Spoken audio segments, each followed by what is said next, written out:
इससे पहले क्लास में हम लोग वेक्टर अलजेब्रा पढ़ रहे थे, वेक्टर अलजेब्रा में मैंने सिलेबस कंप्लीट कर दिया आपका वेक्टर अलजेब्रा का। आपको अभी क्वेश्चंस की प्रैक्टिस करनी है, जितनी मैक्सिमम हो सके करिएगा, बाकी उसको दोबारा एक बार फिर से ले लेंगे, ठीक है ना। कुछ दिन बाद उसके क्वेश्चंस मैं एज ए प्रैक्टिस करवा दूंगा, लेकिन आज हम लोग 3D ज्योमेट्री को शुरू कर रहे हैं, ठीक है ना, है ना, 3D ज्योमेट्री, ठीक है ना। इसमें प्लीज कॉन्सेंट्रेट माइंड, इसमें आपके सिलेबस में केवल ये है स्ट्रेट लाइन इन स्पेस। सुनो ध्यान से, अभी तक हम लोग यानी 11th क्लास तक हम लोग स्ट्रेट लाइन इन प्लेन पढ़ रहे थे। स्ट्रेट लाइन इन प्लेन, एक ऐसी लाइन जो कि एक प्लेन में ड्रॉ की जा सकती है, जैसे कि इस प्लेन के ऊपर ड्रॉ की जा सकती है, क्लियर। लेकिन अब हम पढ़ेंगे straight line in space, straight line in space. इसकी कुछ बातें मैंने ऑलरेडी आपको वेक्टर अलजेब्रा पढ़ाते समय बता दी थी। वो क्या बताई थी कि अगर कोई लाइन एक्स एक्सिस के साथ अल्फा एंगल बना रही हो, वाई एक्सिस के साथ बीटा एंगल बना रही हो और जेड एक्सिस के साथ गामा एंगल बना रही हो, तो उस लाइन के डायरेक्शन कोसाइंस क्या होते हैं। सबसे पहले नंबर पर डायरेक्शन कोसाइंस, पहला ही टॉपिक इसमें आ जाएगा आपका, डायरेक्शन कोसाइंस को हम एल एम और एन से रिप्रेजेंट करते हैं, एल एम एन। तो भैया अगर कोई लाइन एक्स एक्सिस के साथ अल्फा, वाई एक्सिस के साथ बीटा, ठीक है ना, ये आपकी वाई एक्सिस हो, ये आपकी एक्स एक्सिस हो और ये जेड एक्सिस हो, तो ये एंगल इसका क्या हो जाए गामा और ये वाला एंगल इसका क्या हो जाए बीटा। तो सर एल बराबर क्या होगा कॉस अल्फा, एल बराबर कॉस अल्फा, एम बराबर कॉस बीटा, एन बराबर कॉस गामा। फिर ये भी बताया था कि अगर इस वेक्टर का पोजीशन वेक्टर क्या हो, है ना, a i cap plus b j cap plus c k cap, तो एल बराबर क्या होगा a upon under root a square plus b square plus c square, b upon under root a square plus b square plus c square, c upon under root a square plus b square plus c square. समझ पा रहे हैं आप मेरी बात भाई। Cos alpha equal to होता है बेस अपॉन हाइपोटेन्यूज, तो जिसका जो बेस लोगे तो ए आएगा और हाइपोटेन्यूज कितनी आएगी under root a square plus b square plus c square. क्यों? क्योंकि जो सर बॉडी डायगोनल होगा ना, वो बॉडी डायगोनल ही हाइपोटेन्यूज का काम करेगा, बॉडी डायगोनल। और मैंने बॉडी डायगोनल निकालना सिखाया आप लोगों को कि अगर आपको एक लेंथ दी गई हो ए और नीचे बी, तो इसका डायगोनल कितना आएगा under root a square plus b square, और ये जो खड़ी लाइन है ये कितनी हो जाए सी। तो इसका मतलब अब ये जो बॉडी डायगोनल आएगा वो under root a square plus b square का whole square plus c square और फिर उसका स्क्वायर रूट। समझ में आ रही बात? वही है ये हाइपोटेन्यूज। क्लियर हो रहा है? इसके बेस पर एक रिजल्ट मिलेगा, L square plus M square plus N square is always equal to 1। ठीक है, शुरू करिए। पहला क्वेश्चन देखिए, बहुत आसान है, कुछ नहीं है। कितनी जल्दी जल्दी ये निपटने जा रहा है आप समझ रहे होंगे। Example number 1 please concentrate. हाँ भाई, अब बाद में है ना। एग्जाम्पल नंबर 1 देखिए पहले, ठीक है ना। एग्जाम्पल नंबर 1 में क्या कहा गया, if a line makes an angle of 90 degree 60 degree and 30 degree with the positive direction of X axis Y axis and Z axis. सुनो बच्चे, एग्जाम्पल नंबर 1 में एक लाइन एक्स एक्सिस के साथ कितना एंगल बना रही है 90 डिग्री, मतलब क्या दे दिया समझो आपको अल्फा, है ना।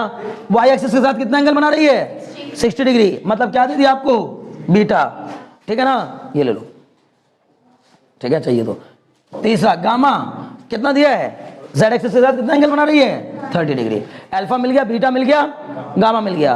हमसे पूछे हैं डायरेक्शन कोसाइंस, कौन सी बड़ी बात है बोलो भाई। एल बराबर कॉस अल्फा, बोले तो कॉस 90, कॉस 90 बराबर 0। बहुत आसान है बच्चे, बहुत आसान। पेपर में एक बात तो बताओ, कहने को ये पूरा चैप्टर है, हे मेरे प्यारो ध्यान लगाओ, कहने को ये पूरा चैप्टर है, कभी इस चैप्टर में इतना कुछ हुआ करता था, इतना कुछ, बहुत बढ़िया वाला चैप्टर था ये, अच्छा खासा।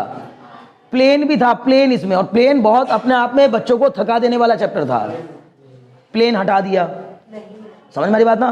2 टॉपिक थे इसमें main, straight line in space और प्लेन, लेकिन प्लेन हट गया, पूरा पूरा गायब, बचा केवल स्ट्रेट लाइन स्पेस, वो भी थोड़ा, उसमें भी एंगल बिटवीन द लाइंस वाला खत्म कर दिया। क्लियर? तो आप सोच लीजिए 60% हटा दिया, केवल 40% बचा। वेटेज उतना ही है अभी भी। मैंने क्या निकल के आया, जो भी पढ़ रहे हैं सब इंपॉर्टेंट है, इसका मतलब बात नहीं समझे भाई। 100% में से या तो वो जो इंपॉर्टेंट वाला पार्ट था जब वो हट गया, तो अब जो बचा वही इंपॉर्टेंट रह गया ना।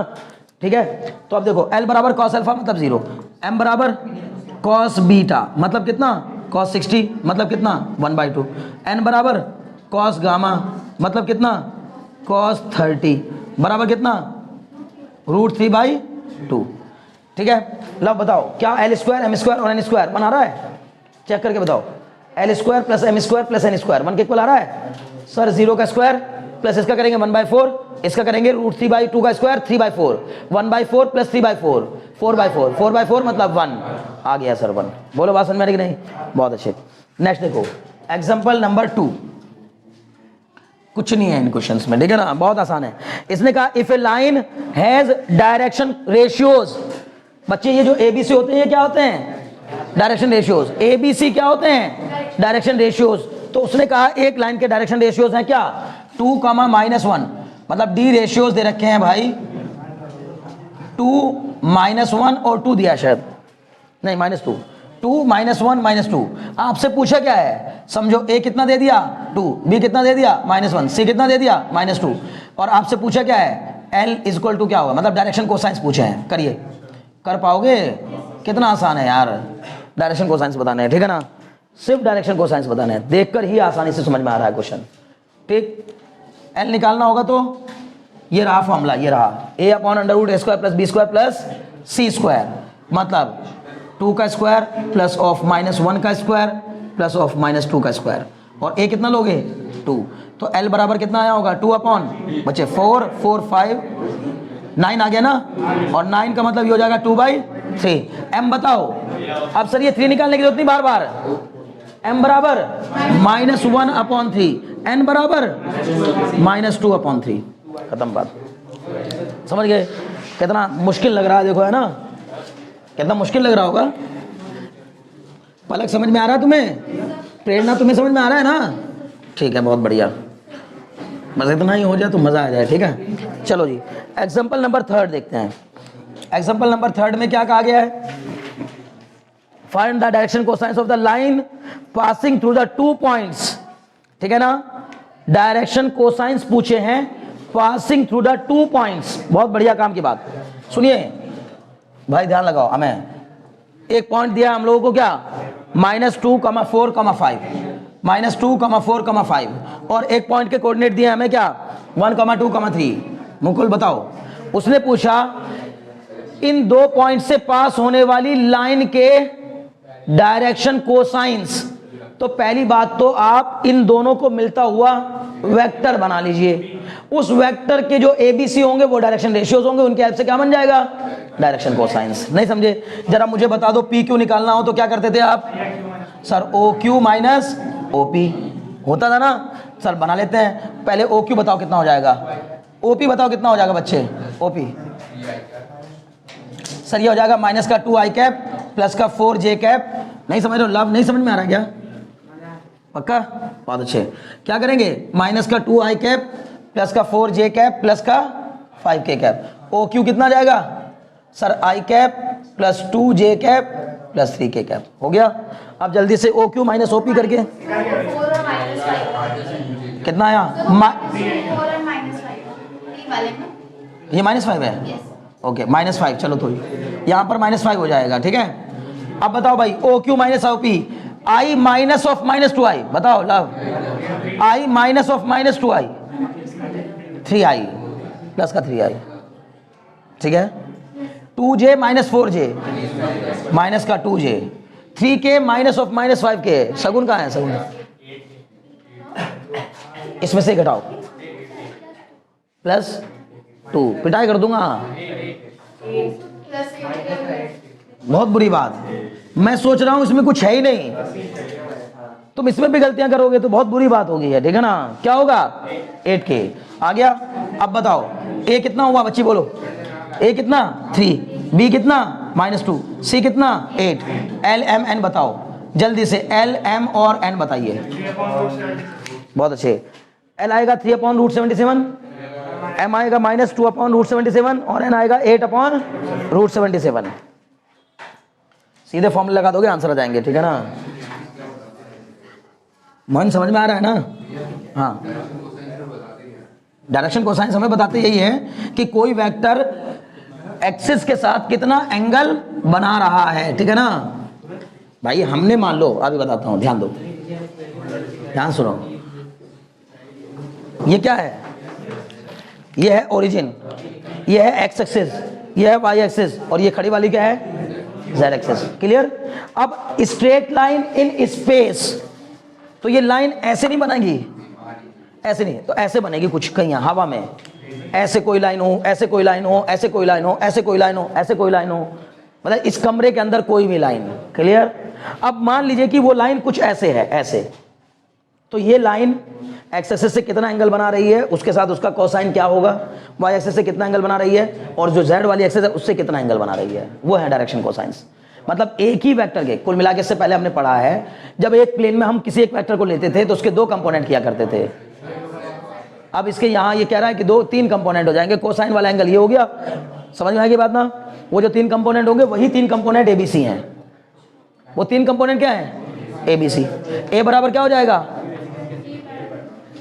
ये अगर मुझे वैसे निकालना है तो एल इक्वल टू क्या है, एल इक्वल टू होता है a upon r, a upon r, तो ए इक्वल टू हो जाएगा l into r. L into r का मतलब क्या हो गया, उस तरफ का कोसाइन और पूरे वेक्टर का मैग्नीट्यूड, यानी R cos alpha, R cos beta, R cos gamma.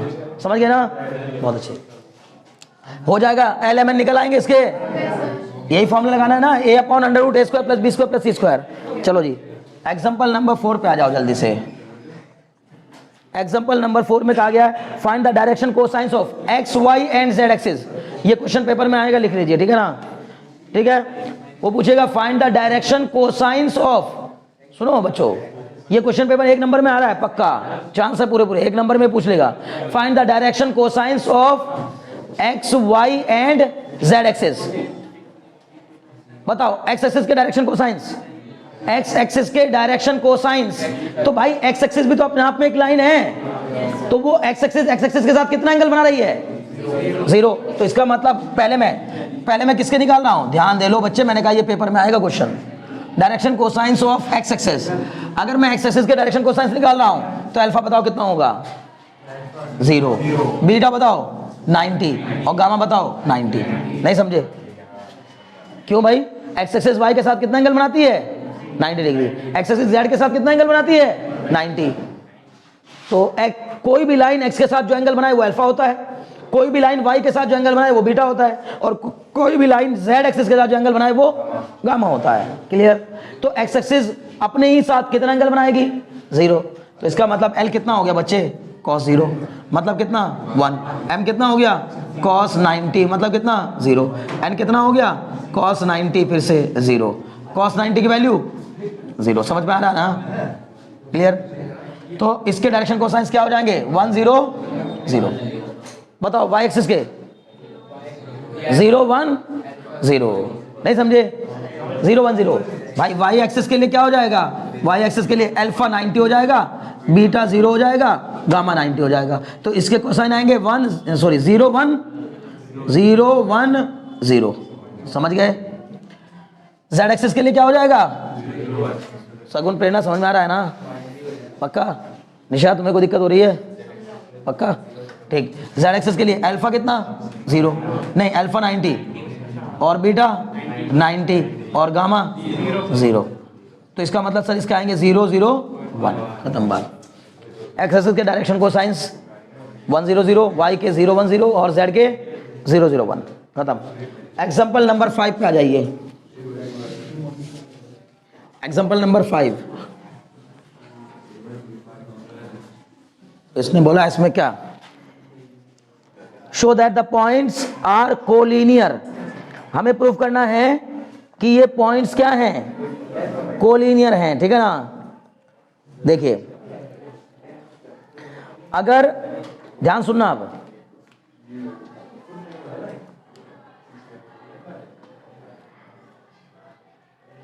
देखो, अगर किन्हीं, हे बच्चे ध्यान लगाओ, अगर किन्हीं दो पॉइंट को मिलाने वाली लाइन के डायरेक्शन रेशियोज प्रोपोर्शनल हो, प्रोपोर्शनल मतलब सेम रेशियो रखते हो, किन्हीं दो लाइन को पैरेलल होने की शर्तें कितनी पढ़ चुके हम लोग, शुरू से पढ़ता रहे। 10th क्लास में पढ़ी 2 लाइन आपस में पैरेलल कब होंगी, फिर 11th में पढ़ा 2 लाइन आपस में पैरेलल कब होंगी, जब m1 बराबर m2 होगा। उससे पहले पढ़ा था सर जब a1 a/a2 equal to b1/b2 equal to से तीनों इक्वल होंगे, समझ ना। अब यहाँ भी वही पढ़ रहे हैं, किसने कहा 2 लाइन आपस में पैरेलल होंगी अगर उनके डायरेक्शन रेशियोज का जो रेशियो है वो सेम हो। समझ में आ रही बात? बहुत अच्छे। तो बच्चे इसमें आपको बस ये देखना है, इसने कहा ये अच्छा पैरेलल होना तो ये हो गया। अभी देखते हैं, इसने 3 पॉइंट दिए हैं 5वें एग्जांपल नंबर 5 में 3 पॉइंट के कोऑर्डिनेट दिए हैं। कौन कौन से 3 पॉइंट के कोऑर्डिनेट? एक दिया है 2 3, 4 2, 3, -4। बी दिया है कितना 1 -2 3। सी 3 8 -11। क्लियर? सुनो, अब हमें यह प्रूफ करना है कि ये कोलिनियर हैं। हमें इन तीनों पॉइंट्स को कोलिनियर प्रूफ करना है। क्लियर है? अच्छा, अगर पेपर में केवल ये आ जाता है show that the points are collinear, तो आप वेक्टर अलजेब्रा का यूज करके भी कर सकते हैं, कोई बड़ी बात नहीं है। लेकिन वो तुम्हें सिखाना चाहता है कि ऐसे भी हो सकता है। बोलो कैसे? सबसे पहले आप ए बी निकालिए। क्लियर ना? वेक्टर ए बी बताइए क्या आएगा। या अगर मैं कह दूं direction ratios of line joining a and b, direction ratios of line joining a and b, a और बी को मिलाने वाली लाइन के डायरेक्शन रेशियोज तो ऐसे ही निकलते हैं भाई। वो बस ए बी वेक्टर निकालो, उसके ए बी सी ही तो डायरेक्शन रेशियोज होते हैं। क्लियर? तो क्या आएगा 1 -2 कितना -1 -2 -3 -5 3 माइनस ऑफ -4 7। क्लियर? अब मुझे बता दो बच्चों direction ratios of line joining B and C, B और सी को मिलाने वाली लाइन के डायरेक्शन रेशियोज।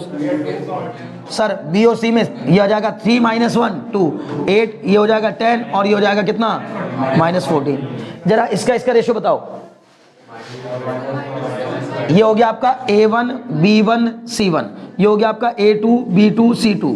अब आप जल्दी से देखकर बताओ A1/A2 इज इक्वल टू कितना आ रहा है -1/2, B1/B2 कितना आ रहा है -1/2। देखिए -5/10, तो -5/10 करो कितना आएगा -1/2। C1/C2 कितना आ रहा है आपका -7/14, मतलब कितना -1/2। तीनों आपस में इक्वल आ गए। So we can say these 2 lines are parallel. पहली बात तो ये कह सकते हैं लाइन, ये दोनों लाइन क्या होंगी पैरेलल होंगी। तो A B and B C are parallel. लेकिन मुझे तो नहीं प्रूफ करना था, ध्यान से सुनो ना, कि ये पैरेलल है, मुझे थोड़ी ना प्रूफ करना था। मुझे क्या प्रूफ करना था कि ये कोलिनियर है। तो पहले तो मैं बोल दूंगा A B parallel to B C. But भाई ए बी बी सी के पैरेलल है और बी कॉमन पॉइंट है। ए बी बी सी के पैरेलल है और बी उन दोनों का कॉमन पॉइंट है। तो ए बी बी सी के पैरेलल और बी कॉमन पॉइंट एक ही सिचुएशन में हो सकता है जब तीनों क्या हो कोलिनियर हो। ठीक है ना? तो मैं बोलूंगा A B parallel to B C but B is common point, to A B and सी।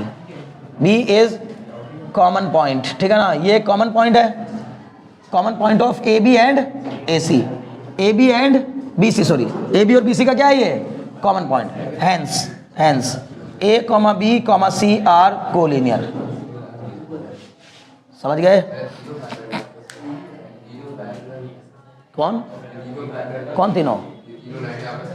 कौन तीनों लाइन है? 2 ही तो लाइन है, तीसरी लाइन कौन सी है? कहाँ है बताओ, कहाँ बनी तीसरी लाइन? कितने कंफ्यूज हो यार, बहुत आसान है ये बच्चे ध्यान लगा कर। आदित्य देखो पूछा तीनों लाइन आपस में पैरेलल हैं क्या सर? अब देखो भी यही पूछा है, देखो एकदम तुरंत उसके मुंह से भी क्या निकला, कौन सी तीनों? 3 है कहाँ, 2 ही तो लाइन है। नहीं समझे? तुम कंफ्यूज हो गया, तुम्हें लग रहा है ए बी अलग है, बी सी अलग है और ए सी कुछ अलग है। ए सी कहाँ है इसमें? कहीं है ए सी? है ही नहीं, पहली बात। दूसरी बात बच्चे मेरे प्यारे, हमने 3 पॉइंट लिए, उनमें से 2-2 के पेयर उठा करके 2 अलग अलग लाइनें अपनी मर्जी से बना ली। कौन कौन सी? ए बी और बी सी। फिर उनको पैरेलल प्रूफ कर दिया। तो ए बी और बी सी पैरेलल तो हो गई, किसके बेस पर? इसके बेस पर। लेकिन हम इसके बेस पर कोलिनियर नहीं कह सकते, इसके बेस पर कोलिनियर नहीं कह सकते, बस कह सकते हैं पैरेलल हैं। कोलिनियर कब कहेंगे? अगर 2 लाइन आपस में पैरेलल भी हो और उनका एक पॉइंट कॉमन हो। ध्यान से देखो, ये वाली लाइन, मेरी ये उंगली को एक लाइन मानो और इस उंगली को दूसरी लाइन मानो। ये देखो इनका ये वाला जो हिस्सा है ना, ये यहाँ पर, ये दोनों के लिए क्या है, कॉमन। ये उसका तो एंड पॉइंट है और इसका इनिशियल पॉइंट है। समझ में आ रही बात ना? नहीं समझे? तो इसका मतलब बी पॉइंट जो हो गया वो क्या हो गया, कॉमन, ए बी, और ये आगे सी, तो ए बी सी क्या हो गए, कोलिनियर। मैंने आपको पहले बताया था दो लाइन के पैरेलल होने के लिए ये नहीं होता कि बस वो ऐसे होनी चाहिए, ऐसे भी पैरेलल मानी जाती हैं। पता कि नहीं आपको? वेक्टर में हम पढ़ते नहीं आ रहे क्या? कोलिनियर वेक्टर भी तो पैरेलल वेक्टर सी होते हैं ना, समझ गए? हाँ, अपोजिट में हाँ कॉमन पॉइंट होना चाहिए एक बस, है ना? वेरी गुड, हाँ ठीक। बढ़े आगे, लो जी एक्सरसाइज 11.1 कंप्लीट हुई, आगे बढ़ो।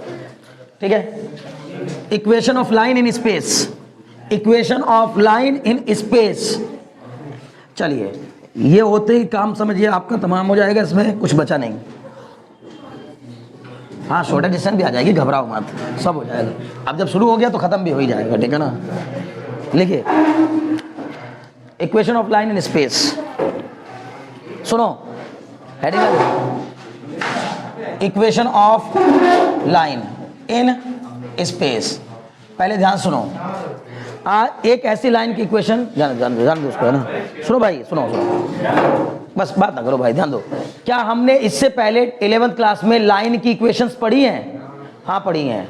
क्या हमने उनकी कहीं कहीं फॉर्म पढ़ी हैं? हाँ सर पढ़ी हैं। कैसे? मान लो मैंने आपसे कह दिया what is the equation of a line passing through a point and having slope m, क्या बताओगे आप? y माइनस y1 बराबर m into x minus x1। नहीं समझे? मैंने कहा equation of a line passing through a point and having slope m, तो एक पॉइंट से पास होने वाली और m स्लोप रखने वाली लाइन की इक्वेशन ये होती है। क्लियर? ऐसे ही यहां भी लिखेंगे, तो लिखिए equation of a line passing through point a, sorry vector a, equation of a line, equation of a line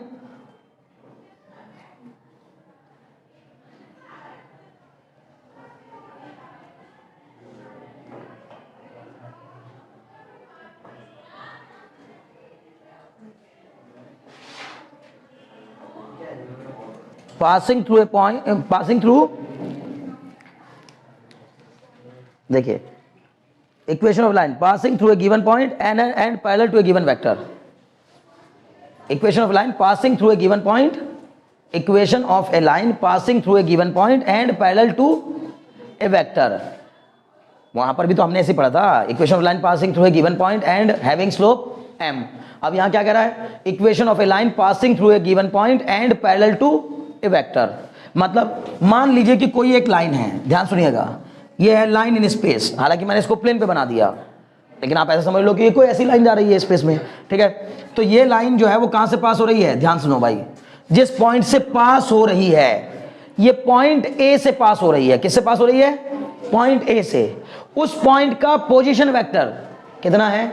vector A.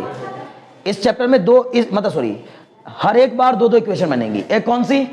Vector form, और एक कौन सी? Cartesian form. कार्टेशियन फॉर्म, समझ में आई बात? बहुत अच्छे। जिस पॉइंट से ये पास हो रही है उस पॉइंट के कोऑर्डिनेट मान लीजिए क्या है? x, y, z। तो इस पॉइंट के पोजीशन वेक्टर बता दीजिए क्या हो जाएंगे?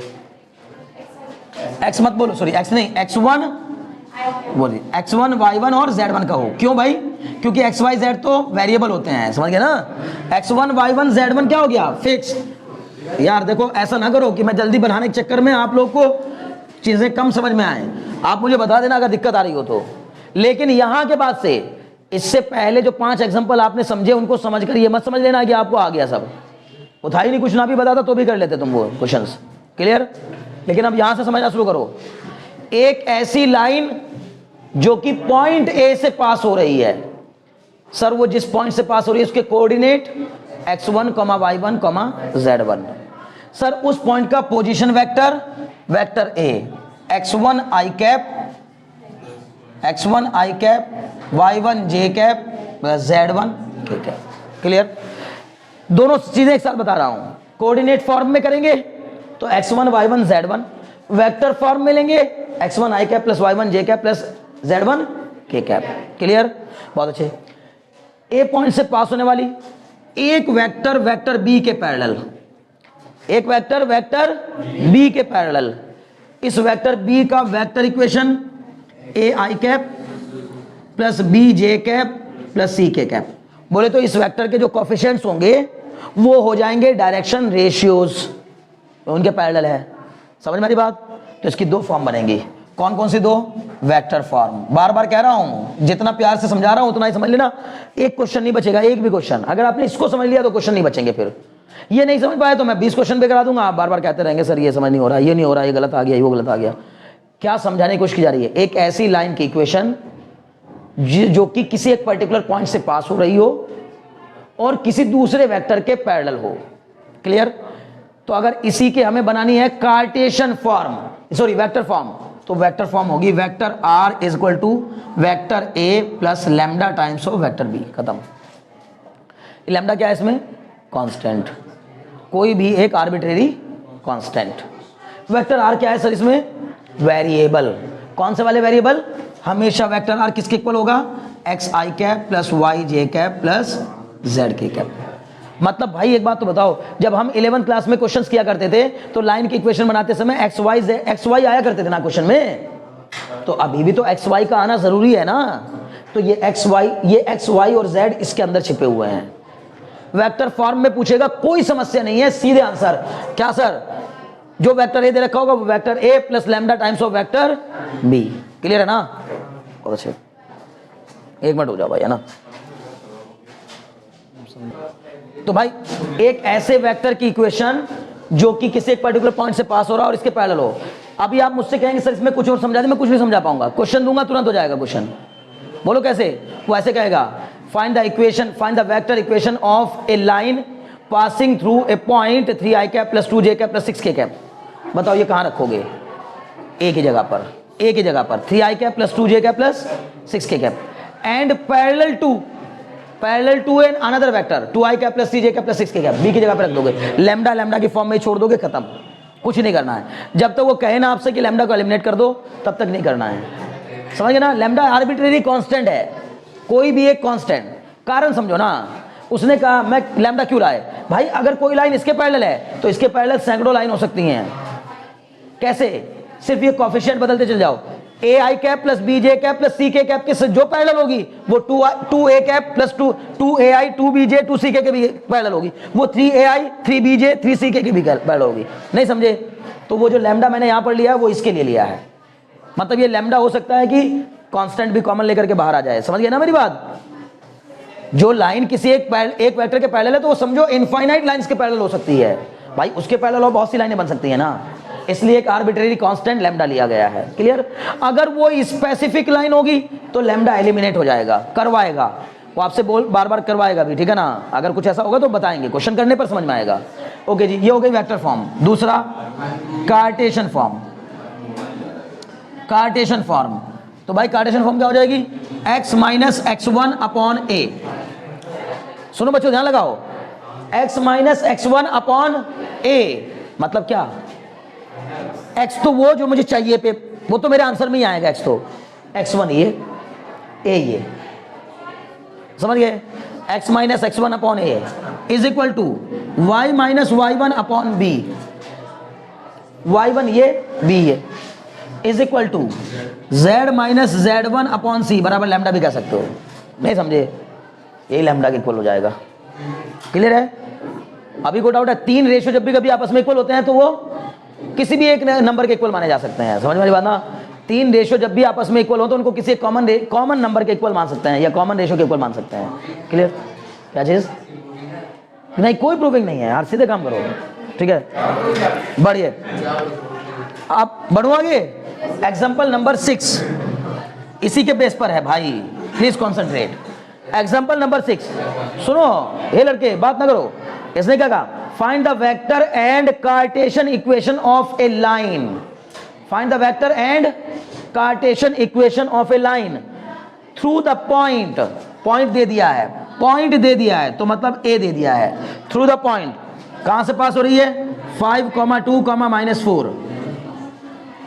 5, 2, -4 यहां से पास होने वाली and parallel to the vector, parallel to the vector, vector भी दे दिया है। कितना?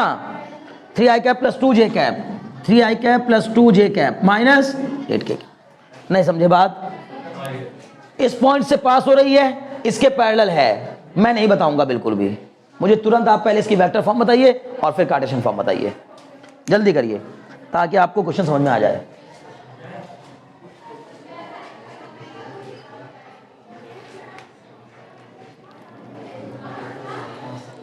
करो करो, सुनो भाई, सबसे पहले इसका बना लोगे वेक्टर ए, ये रहा सॉल्यूशन। वेक्टर ए कितना जाएगा, 5i cap plus 2j cap minus 4k cap. Vector B कितना जाएगा, 3i cap plus 2j cap minus 8k cap होगा। आपको बस क्या करना है, इक्वेशन बतानी है। Vector R equal to vector A plus lambda times of B, 3i cap plus 2j cap minus 8k cap. देखो पलक कितना मुश्किल क्वेश्चन है ये, है ना। इससे ज्यादा मुश्किल स्ट्रेट लाइन 11th क्लास में थी। हाँ चलिए अभी बताओ, अब इसकी कौन सी फॉर्म बतानी है, कार्टेशियन फॉर्म। जरा ये भी कर लो, कार्टेशियन फॉर्म, ठीक है। कार्टेशियन फॉर्म करेंगे तो बताओ, x माइनस x1 ये रहा, x minus 5 upon 3 is equal to y minus 2 upon 2 is equal to z minus minus 4, z minus minus 4 upon minus 8 होगा ना। बस ये हो गया, x minus 5 upon 3 is equal to y minus 2 upon 2 is equal to z plus 4 upon minus 8 हो गया। क्या मुश्किल है बताओ, समझ में आ रहा है, बहुत अच्छे। नेक्स्ट लिखो, कार्टेशियन इक्वेशन ऑफ, नेक्स्ट लिखिए जल्दी से, एक हो गई, दूसरी फॉर्म पढ़ो जल्दी से।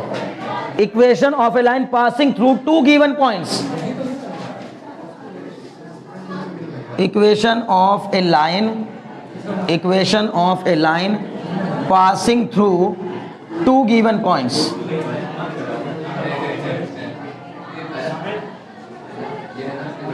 equation of a line passing through two given points, दो गिवन पॉइंट से पास होने वाली लाइन की इक्वेशन।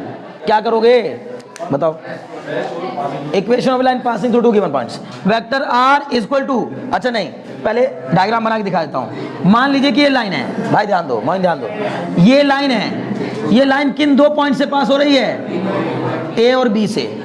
मान लीजिए कि ये ए और बी दो अलग अलग पॉइंट है जहां से ये पास हो रही है। ए का पोजीशन वेक्टर है वेक्टर ए, बी का पोजीशन वेक्टर है वेक्टर बी। क्लियर, बहुत अच्छे। अब ए के कोऑर्डिनेट बताओ बच्चे, ए के coordinate sir x1 y1 z1, b के coordinate x2 y2 z2। Clear, बहुत अच्छे। अब वेक्टर फॉर्म, पहले वेक्टर फॉर्म देखेंगे। वेक्टर फॉर्म हो जाएगी sir, vector are is equal to vector A plus lambda times of vector b minus vector a. खत्म बात। वही वाली जो ए प्लस लैम्डा भी थी ना ऊपर, वो क्या बन गई, a plus lambda times of b minus a. Clear, बहुत अच्छे। कार्टेशियन फॉर्म बताओ, कार्टेशियन फॉर्म, तो सर कार्टेशियन फॉर्म हो जाएगी x minus x1 upon a, नहीं x minus x1 upon x2 minus x1, y minus y1 upon y2 minus y1, z minus z1 upon z2 minus z1। हाँ इन दोनों का वही है भाई, इन दोनों का जो ए बी, हाँ ए बी वेक्टर होगा उसी के डायरेक्शन रेशियोज हैं, उसी के क्या है ये डायरेक्शन रेशियोज। नहीं समझे, पक्का, बहुत अच्छे। क्वेश्चन करेंगे जल्दी से। आर्यन कर लो, कर लो, हाँ बिल्कुल है ना, क्या बात कर लो, हाँ क्यों नहीं है, कौन कह रहा नहीं है भाई, है मेरे पैरे है, ठीक है ना, डोंट वरी हो जाओ, ठीक है बड़े, ठीक है। सुनो, फाइंड द, लिखिए find the vector equation, find the vector and Cartesian equation of line passing to the two points. Question example number 7 है ये, find the vector and Cartesian equation of a line.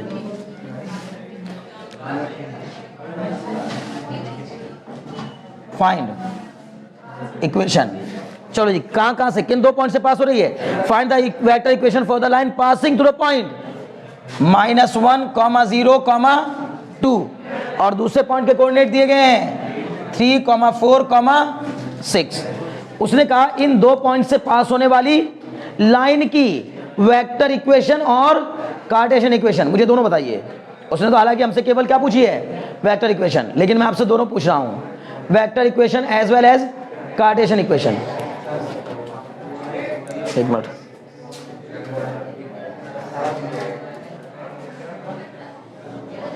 सुनो एक minute रुक जाओ भाई, इस question को कर लोगे आराम से घर पे। वेक्टर ए क्या बनाओगे? -i cap plus 0j cap plus 2k cap. Vector B बन जाएगा sir 3i cap plus 4j cap plus 6k cap. ये फॉर्मूले लगाना, आंसर आ जाएगा। नहीं होगा तो अगली क्लास में बता देंगे। क्लियर? बहुत अच्छे। चलिए आज के लिए इतना काफी है। Now you can leave the class and you can go.